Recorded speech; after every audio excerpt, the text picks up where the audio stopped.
What a difference a day makes in America's Music City. It is, after all the flooding, absolutely gorgeous. As we sit here in the Magnolia Lobby studio and everything is in bloom, the cicadas have hatched out and they are everywhere. No matter where you go, you see them. They're just scattered.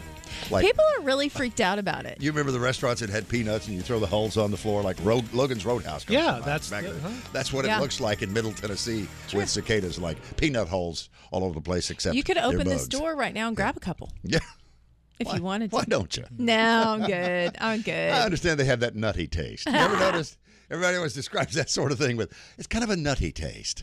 You know who we should ask? Everybody's dogs. Because that's they go out and they're like, and you're like, what are you eating? Oh, it's a cicada. Spit it out. Yeah. But good morning. I'm Bill Cody. That's Kelly Sutton. Charlie Mattos across the way there. And we've got Andy Nine, Aaron Cooper. They're in here co-directing in studio and master control at the Grand Ole Opry House for all the Circle streaming platforms, circlecountry.com. And you can link to your favorite platform if you have one. And that's made possible by Jeff Roberts in Master at the Opry House, where I was last night celebrating Johnny Paycheck's career. Aww. That was the theme of Opry Country Classics with Larry Gatlin hosting. And his son, John Paycheck, who's been serving in the military, got a 20-year career in the military, got out and said, you know what, I'm just going to kind of pick up where I left off in this music business thing, give it a shot. That's awesome. So, and he was terrific. That's so good. Yeah. Are we going to take this job and shove it sometime today? Well, we did earlier from Chris Jansen. Chris was Yes. Spotlight Artist last night. He came out and opened with that. And then he did Old Violin and invited John out, Johnny Paycheck's son, to sing it with him. Which is a very emotional song.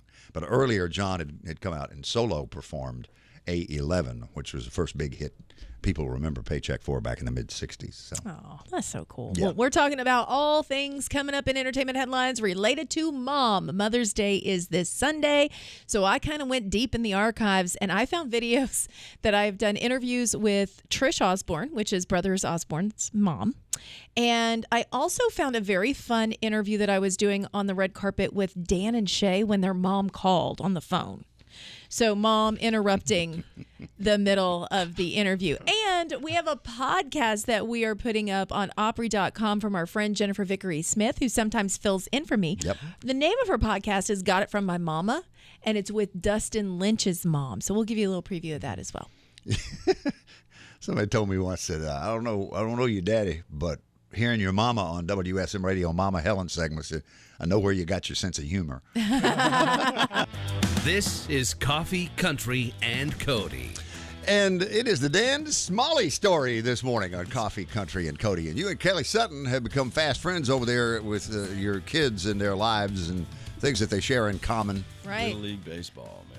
He's got Little League travel teams. I've got theater kid that I'm taking around to auditions. But all there the are time. similarities in the business of your schedules. I think that's what you were comparing. Yeah, we're right? Ubers. We're both Ubers for never kids. That's it. Definitely a chauffeur. For What was the joke, Kelly, that the first road trip for the baseball team was Mumbai? Mumbai. Yeah. It's going to be $17,000. We hope you can afford it. Congratulations, your kid made the travel team.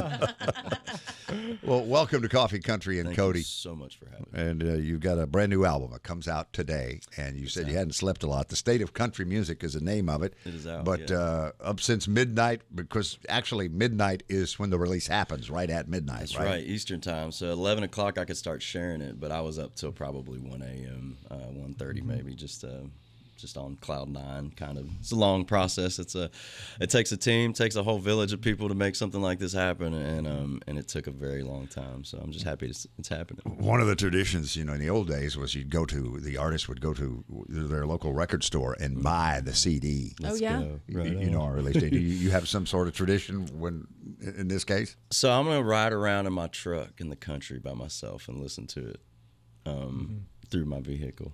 That's my tradition, kind of.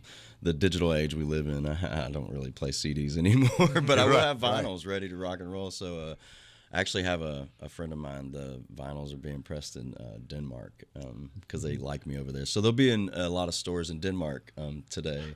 And my buddy is going to FaceTime me when he has the physical copy in his hands. And, Well, I saw the next tour date that's up on your website is Sweden. Well, I'll be in Manchester. I leave in a couple weeks to go to Manchester for a festival, and then I'm playing a couple dates in England, and then 2 dates in Sweden, and I think a couple dates in Switzerland, and then I go to Denmark for the Heartland Fest. You may run into Vince Gill because the Eagles have a 5-night run in Manchester, so that might be kind of fun. You know, That would be amazing. yeah. There is something real about listening in the car, in the truck, though, right? I mean, many times if you've heard the mix or have heard the songs, when it's really out, there's just something tangible about it, right? You know, my favorite memories of country music are riding around my dad's truck in the passenger seat, just with the windows down, just listening to country music. What was what was the soundtrack? Who were the artists? Oh man, one of my favorites. My dad was a singer too in the military, in the Air Force. So one of my first memories is of him sitting on stage singing "Leaving Here a Better Man" by Clint Black. We listened to a lot of Clint Black back in the day, a lot of Randy Travis and Alan Jackson and all those guys. He's a big Gene Autry fan too. So that whole theatrical side of country music that happened back in the day. He's a big fan of all those guys. Was there more time in the pickup in Shreveport than there was in Alaska? Yeah, because that is a journey. Now I know you were probably pretty young when it happened, but that's not an easy trek. Yeah. Yeah, I don't remember Alaska. I was 2.5, I think, when we left. And We moved to Alabama. Where was he stationed? Elmdorf, Okay. outside Anchorage, I believe. Yeah. And then we moved to Montgomery, Alabama. That's where my little sister was born. Okay. Montgomery, as the locals say. Montgomery. And then we moved to Ohio, which is where my daddy's from. His whole side of the family's from southern Ohio. And he met my mother in Shreveport out of basic training in Barksdale Air Force Base there. And then they moved to Alaska. We bounced around. And my mom's from Shreveport, so we landed back in Shreveport in '99. And my parents split when I was like 10, so he went one way, she went the other. But we kept up. I stayed with my sisters and my mom, and we landed in Louisiana, and I stayed there till 2017. I started coming here in 2016. Well, into 15, really, coming back and forth every other week. My wife and I decided that I was probably going to drive myself crazy trying to figure out how to sing and write country music from Shreveport. So I probably needed to come to Nashville. And so I invested a good 1.5 years before I finally got her up here to tour it and look at it and meet my friends and see everybody was just trying to do the same thing I was doing. What was the selling point? Because that's the biggest thing is like, okay, I've got to sell her on this city and moving up here. So where did you take her? Like, how did you make her fall in love with this? You know, it's like it sounds like I'm talking good about myself, but it was one of those things where I picked her up from the airport and I took her to a round I was playing at the Blue Bar at the time, and Terry Joe Box introduced me as one of the best singers in Nashville, and then I did my set and walked across the street to Winners, and my buddy Dave was playing, and Cree Harris was there. Like, she got up and sang with me, and Natalie Osborne, just people that were there loving on me, and my wife was like, "We have to be here." Okay. And then the next day we went to a demo session, and she saw. I just walked in, and it was professional, and she was like, "Oh, this is what you're doing up here. This is what you've been investing in. We have to be here." And you know, when we got here, she eventually became the director of recording at the Musicians Union, the AFM 257, and now she's over at SAG-AFTRA. So she's a strong proponent for musicians and singers, and just really helping. She loves being an advocate for people like me. I don't think people sometimes realize just what impact Shreveport and Louisiana Hayride had on country music. As you think about Hank Williams, Merle Kilgore comes to mind immediately. Elvis. And less country, in but the present, Ronnie Dunn out of that part of the country. No, Kix Brooks is from Shreveport. Yeah, that's right. Yeah, Ronnie's crossing Keith Oklahoma. Stegall's from Shreveport. Jerry. So not a lot of people know this. One of the guys I work with at one RPM's name is Shelby Kennedy. And Jerry Kennedy, his daddy, produced all of the Roger Miller stuff and a lot of the stuff. Jerry Lee Lewis. Yeah, all absolutely. that Mercury stuff. And he needs to be in the Hall of Fame. Absolutely. And the story about that Shelby tells about Jerry, about how he was a 9-year-old kid and his dad was like, "You want to take guitar lessons?" And he was like, "Yeah, sure." And he took him into this guitar store in Shreveport and signed him up for his first lesson with one of the best guitar players, people in Shreveport, and I can't remember his name right now. And then his father was killed in a car accident And that man became his mentor and turned him into one of the greatest guitar players ever. And the rest isn't that nuts? Crazy. That's just like this little twist of fate that happened that turned the entire families now. The legacy that they have in country music is incredible. Well, tell us about your legacy so far as it relates to people who've cut your songs, because you said you're trying to figure this thing out called songwriting from Shreveport. You come to Nashville, you got to figure it out now. You know, the coolest part about Nashville was they were just like, man, write what you know.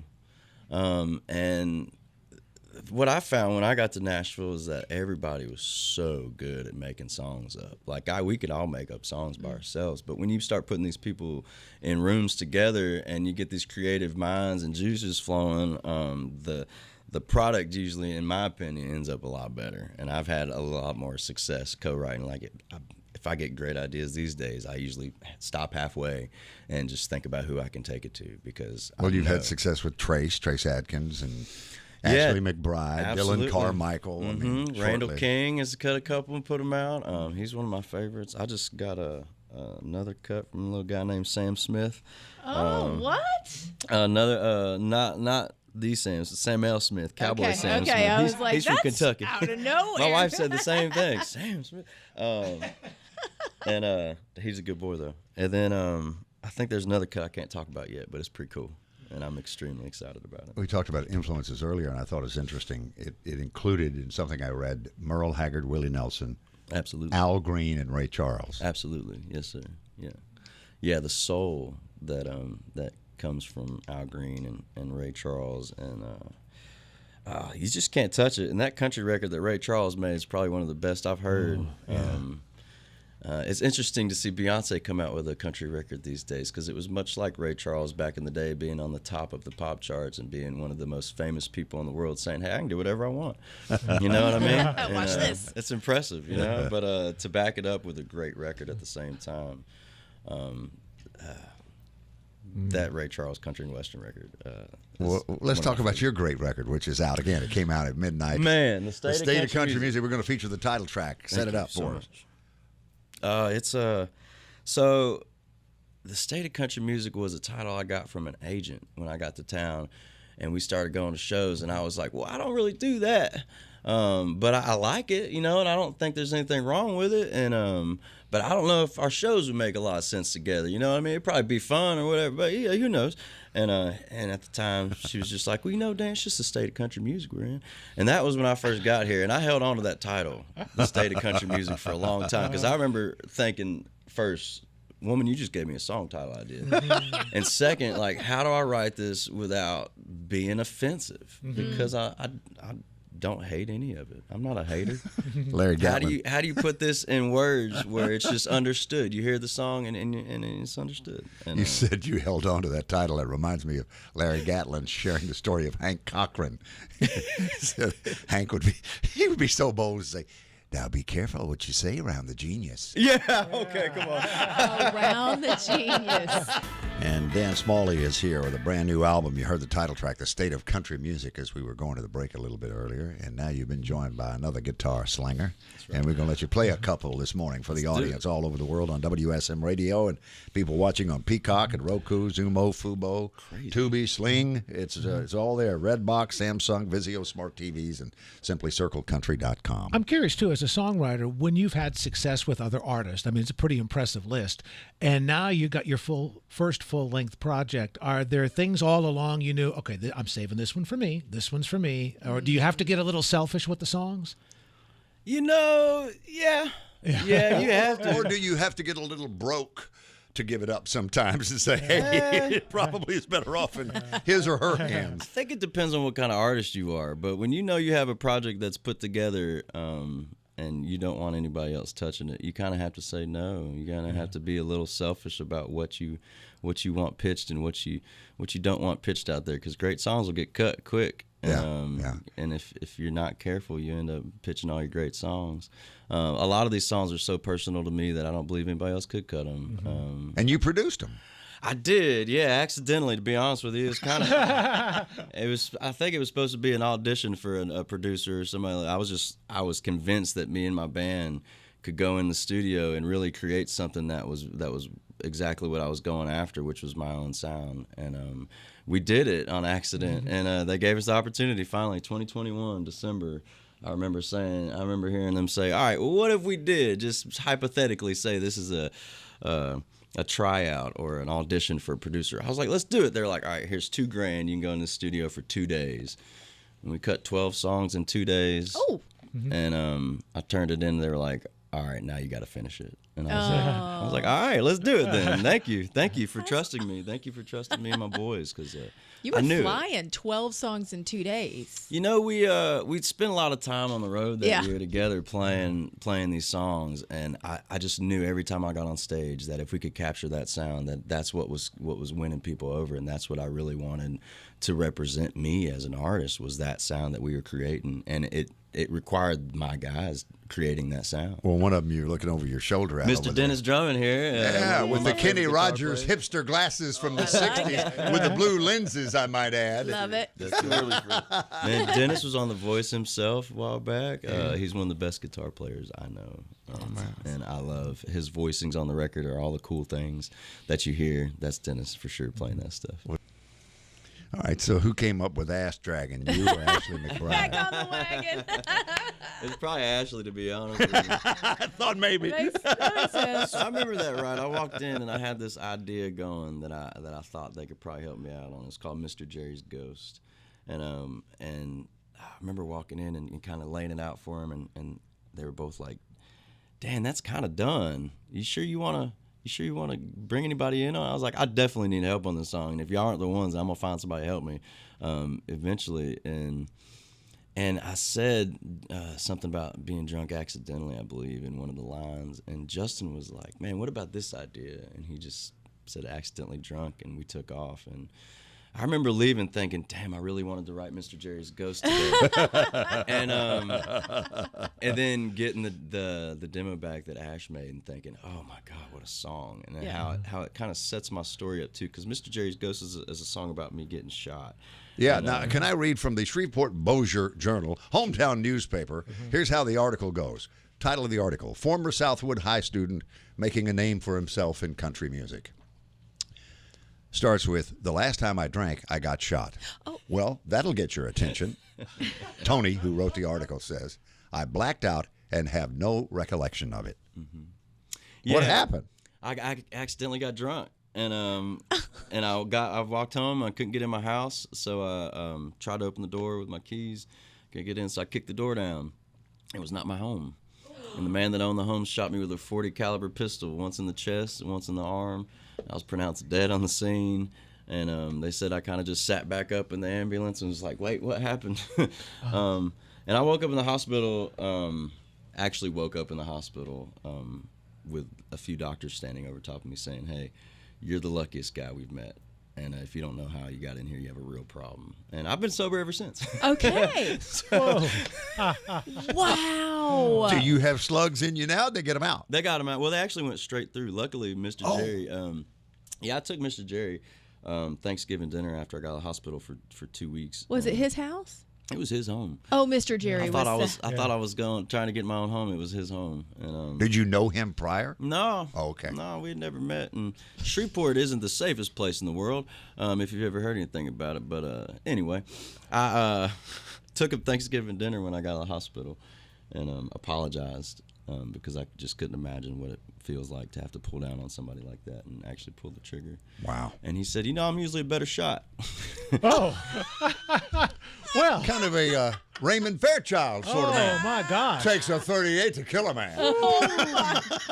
In this case, it was a .40 caliber.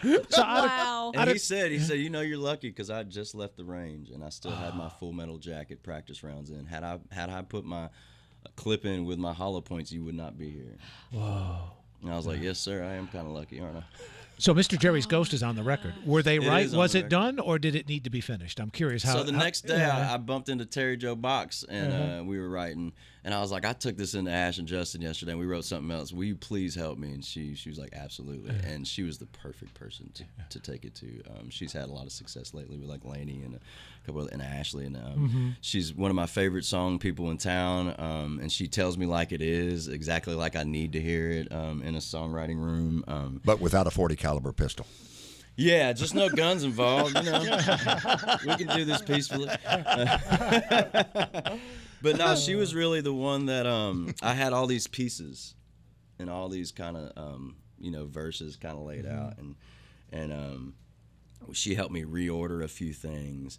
And I remember when she was the one that said those 2 shots supposed to kill him dead somehow saved his life instead, and just made me like tear up like a little baby. And I remember when we finished it, I was like, this is something I'll probably play the rest of my life. Yeah. And then we played it for a year, and then we recorded it, and as soon as it was recorded, I was like, that's it. Jerry's Ghost. We've been given a mighty gift, Dan Smalley. Thank you, Cody. Great to meet you and have you share your story as well as your music in this new album. Congratulations. The Thank you state so of much. country music in your hands is in good hands. Oh, my goodness. Thank you, Cody. All right, well, we're talking about Mother's Day. There's a podcast that we want you to know about. It's called Got It From My Mama. It's our friend Jennifer Vickery Smith, and she has a brand new episode with Dustin Lynch's mom. Take a listen. Mom and Dad think they might be getting a doctor or a surgeon in the family, right? What do you remember about that kind of conversation with your mom and her take on your decision? They took it hard. I remember, I don't know if it was birthday or Christmas, and I don't know if she'll even admit this, but Mom gifted me scrubs one year for a present as a sign of like, hey dude, get your butt back in med school. Yes, he did get a gift of scrubs, and I had embroidered on my machine his initials. Are you Or monogrammed his the name. scrub? Mhm, Okay. Yes, so, that was still out there on the table. So just in case, right? We're gonna have these scrubs ready to go with your name. If not, you can wear them for Halloween one year. Which all of us moms probably at some point kind of hope our kids have a plan B of some sort, right?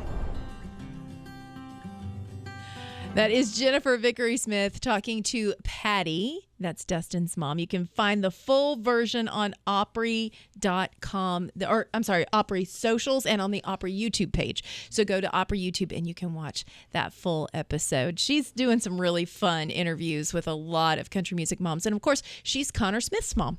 So she knows. She's walking the walk in the middle of it all. Well, let's talk about Brothers Osborne's mom, Trish. I think TJ explained it best once to me. He said she has main character energy, which means it's her party and we are all just invited to it. I got a chance to chat with her once on the red carpet. It was 2019 ACM Awards. Here's how it went. Take a listen. John was first chair classical bass player with the Baltimore Symphony when he was a senior in high school. Why doesn't he ever say that? Because he's humble. That's incredible. I do all the bragging. I'm so glad that you're doing all the bragging. But you know what? Here's the thing. I think people don't understand. And talk to me about this for real, because when you see your children and they find their passion and they want to do something with it, you had to have given up a lot of your hours and time. What was it like? And was there ever a moment when you were thinking, music is going to be too risky, I don't want you to do this? No, never. Really? Now, I started them in music in 3rd grade, and then they played the orchestra, and they went to Canada, and their orchestra was in first place for every competition in North America except one. Really? Yeah. How about that? Did you know they were like in orchestra and classically trained, and John was first chair bass? What? I love talking to Trish. What's She's next? So The fun. cello? Come on. I don't know. The bassoon? I absolutely the oboe? loved it. Huh? Listen, it is so much fun to catch up with country music moms and dads. So thank you to Trish. Also, funny story, she was always invited to all of the ACM Awards, so much so that their extra tickets were referred to as her tickets. And so when they would want to invite someone else, she would say, I guess they can take my ticket. And TJ's like, well, actually, they're my tickets, and I've been taking you this whole time. Anyway, happy Mother's Day to all the moms out there, not just the country music moms. Remember, it is this coming Sunday. It was 16 years ago today, May 10th, as we go into Mother's Day weekend, that Garth Brooks inducted Carrie Underwood as the newest member of the Grand Ole Opry family. And 25 years ago, we awoke to the news that Shel Silverstein had died. He was 68 years old. We awoke this morning to the passing of James Gregory. Yeah, funniest man in America. Most frequent guests through the years. Yeah, he died yesterday, 78 years old. And 115 years ago today, over in Nicholsville, Virginia, or near there. I don't think she was born in town. Maybelle Carter, Mother Maybelle, was born.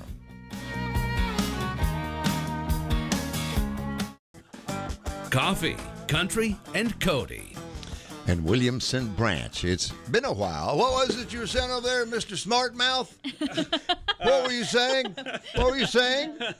Lean into that microphone and belt it out. That Kelly Sutton sitting there to your immediate left. I think I mentioned that the last time we were here, it was before Kelly was here, and she definitely cuts the ugly in the room. My new favorite guests are Williamson Branch. They're going to come back every week. And there should be like a really up-tempo bluegrass number called Cutting the Ugly. I love it. We'll write that, Bill. Jesse's going to write If that. it hasn't been written, it needs to be. It's perfect for a bluegrass title as we welcome back Williamson Branch. It's been a while, but new music from you that we're going to feature here in just a little bit.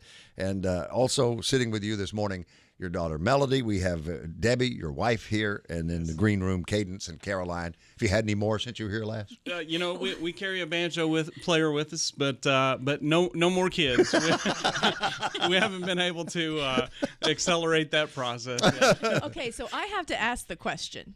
You've got Melody. Yes. And Cadence. Yes. Why didn't we get like a rhythm or some where did Caroline come in? Is she like, great, I didn't get a musical First of name. all, let the record show that I was bucking for lyric. Oh, but Mama wasn't having that. But Caroline, you have to think a little harder because Carol is okay, and her name means song of joy, and she has definitely lived up to that name. So it's been. I think that was a wise choice. Okay. So, Melody, is that your first name or middle name? That's my first name. I'm Melody what? Melody Ann Williamson Keys. All four now. Melody Keys? I know. Right? That's amazing. I had a friend was like, I'd have married him just for that. Yeah. Just Only Maker would have been better. Melody Maker. Yeah. That would have been great. And you, I think maybe since you were here last, you've been an IBMA award winner. Tell us about that in your life. That is correct. So in 2020, we were doing some pretty amazing things with the band, with our Facebook presence and all that. And so at the IBMAs that year, they do like the up and coming awards, the Momentum Awards. Momentum Award, yeah, I remember that. That's what they call them, yeah. And so they award one vocalist of the year, not a female or a male, just a vocalist of the year. And it was really an honor to be nominated for that. And we were all sitting at home on the couch, and my best friend had come over, and my husband or my fiance at the time, and my family, and I won, and we all just jumped up off the couch and we're like, let's go to Longhorn Steakhouse. It's kind of that moment when the NCAA tournament pairings come out and these teams find out that they're going to the big dance and where they're going. It's that kind of moment, right? You see them all explode with joy. It was that kind of moment. So, Kevin, where does the musical journey start with the Williamson family? Yeah, you and Debbie. Let's start there. It starts many years ago. When I was about 7 or 8 years old, my dad brought home a guitar, and we started learning to play together. And where was this? West Virginia. Okay. Yeah. So we're originally from the Huntington, West Virginia area. So we started learning to play together, and eventually he and I started bands together.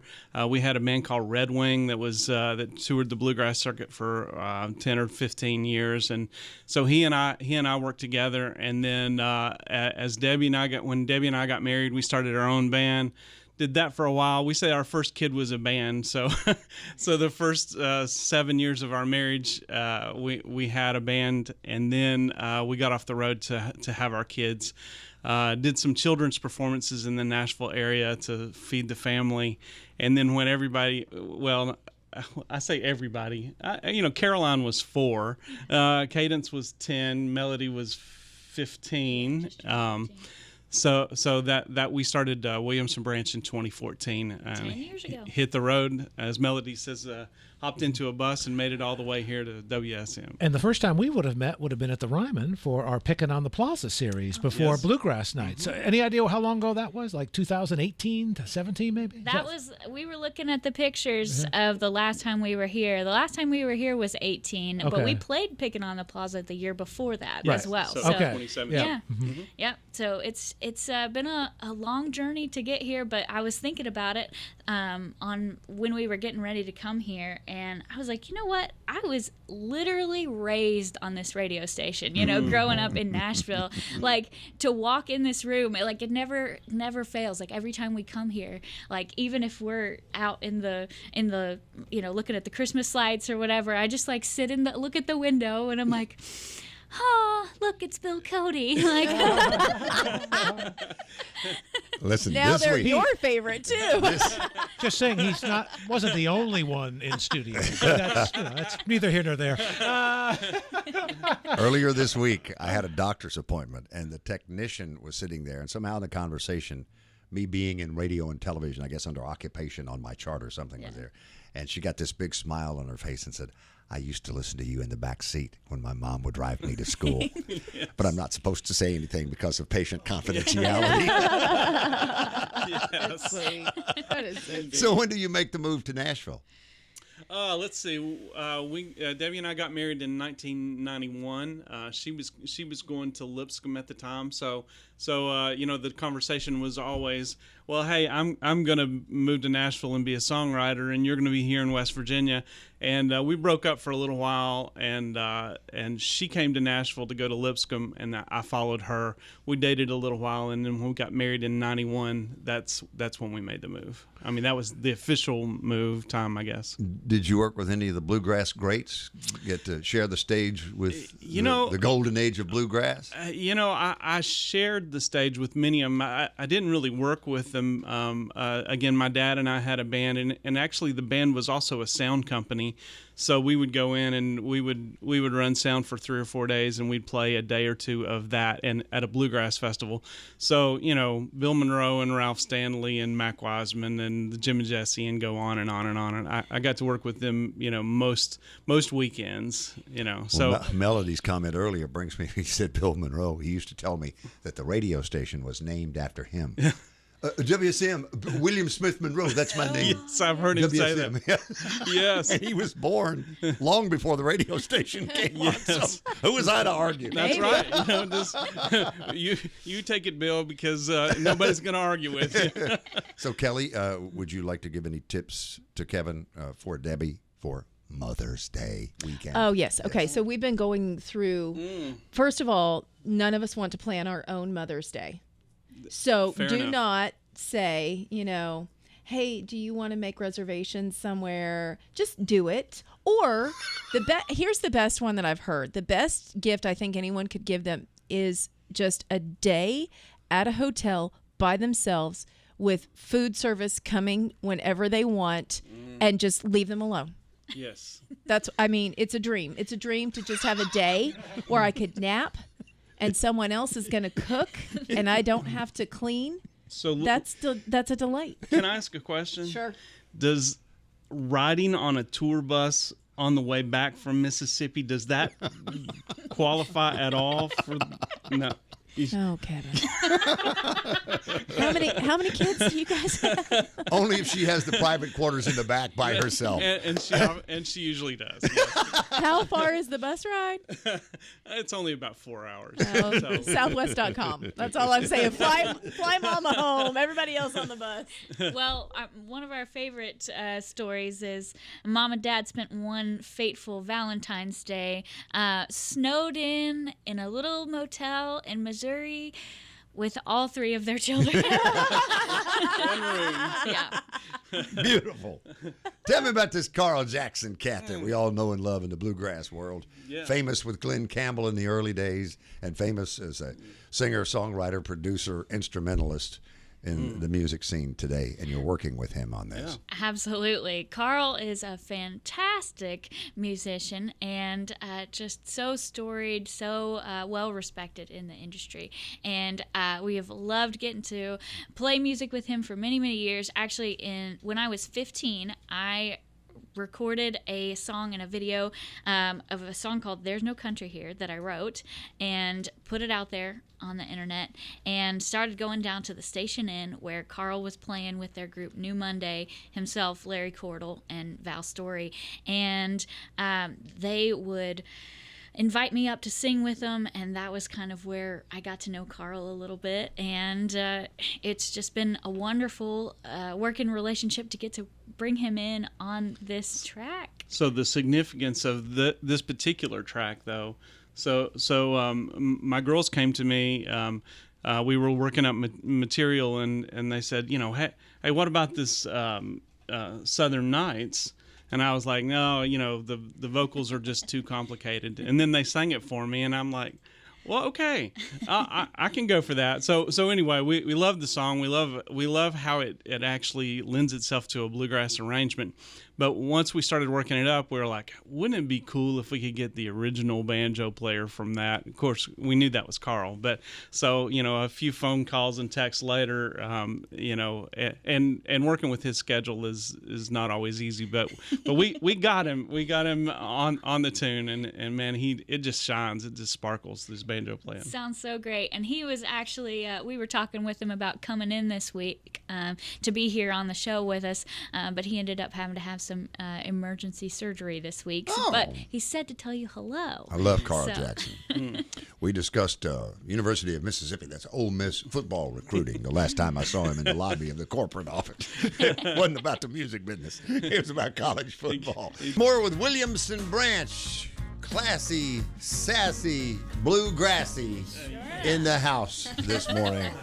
And we got the whole family gathered around the microphone. I saw that on your website, by the way. Kevin and Debbie Williamson, mom and dad, and daughters Melody, whom you met earlier. And Cadence is back there on bass. Hi, Cadence. And Caroline is doing percussion this morning. And introduce the gentleman on the banjo. That is our friend Isaac Daniels playing the banjo for us this morning. From the great state of Kentucky. All right. Where'd you grow up in Kentucky? Eastern Kentucky. What town? It's called Ashland, Kentucky. I know Ashland, Kentucky. Yes, sir. Yeah. As Monroe used to say, taking you back to old Kentucky. Old Kentucky. Yes. There you are with Williamson Branch this morning in studio. You want to tell Caroline what Mr. Monroe thought about the drum? Oh, there's no music in a drum. She's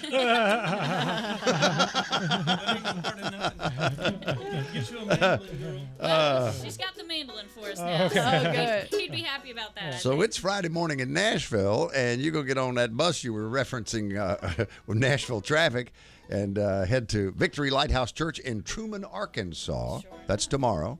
And then that Mississippi road trip for Mother's Day they were talking about a little bit earlier, Kelly, is at Cortland Baptist Church in Cortland, Mississippi.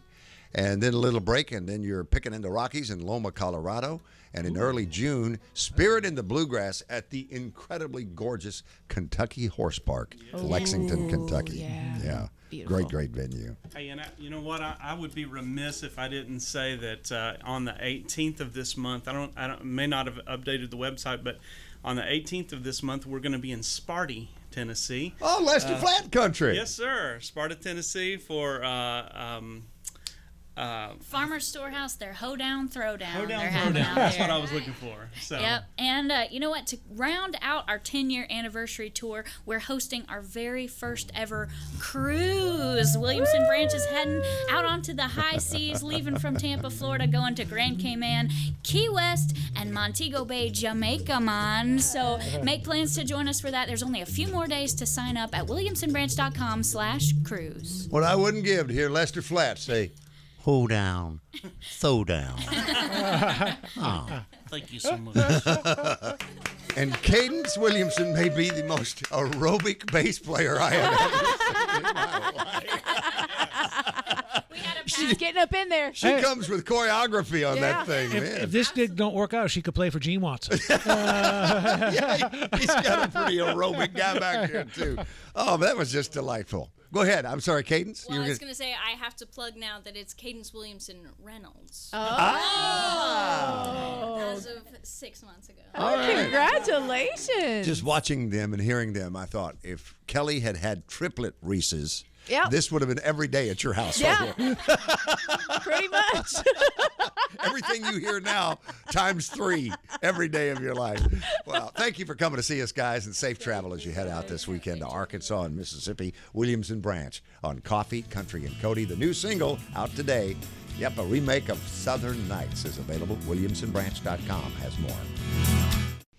And that's Kelly Sutton. Yes. Ladies and gentlemen, the life and times of Kelly Sutton. It's now an A&E series. I'm telling you, I just got the text from the kid. Keep in mind, it's Friday of Mother's Day weekend. We need to, and she has a full schedule of things that I need to do for her. Number 1, number 2, number 3. And Okay. I'm like, Well, what's number 1? number 1, reschedule my dentist appointment, Number please. 2? Number 2, update my backstage Number account. 3? Number 3, get Elisa a grad present because her birthday or her party, graduation party is tomorrow. Let's surprise Elisa. Everyone listening, get Elisa a little something. Okay? I do love Elisa very much. And drop it by here, and we'll see that she gets it. It'll You know be what? There's a shop right across the way over there that before you go over into the water park. Yeah. It says Opryland Gifts. Oh, sound waves. Oh, there's Sound good waves. stuff in there. I'll go in Yeah. there and grab something. Yeah. We get discounts over there. Great summer stuff. Yes, we Okay, do. good. Hey, look, at least number 4 wasn't stop by and pick up your own gift. It's on. It's Right. It's at Target. Just stop by and pick it up for It's me. 9:50. Why are you not in school? You are in school. What are you doing in class? What class are you in right now? Shop. Does she take shop? No. She should. Listen. Got a lot of free time in shop. Okay, so it's Mother's Day weekend. I found some old clips. This one is hysterical. CMT Awards circa, 2015, 2016 with Dan and Shay when Mom calls them on the phone. Take a listen. Hey guys, we're standing here, Dan and Shay and Mom. How's My mom's actually on the phone right now. Hey, Mom, how are you? Are you here? She's here. You got to hear this woman. Mom, say hello to everybody. Hey, everybody. Are you almost? Hi, Mom. She's on her way. She's my date tonight. Are you lost, Mom? I am out here in front. She's out at the front right now. I'm gonna hand this over to you. All right, Mom. I'm gonna hand this to her right now. Here you go. Take that.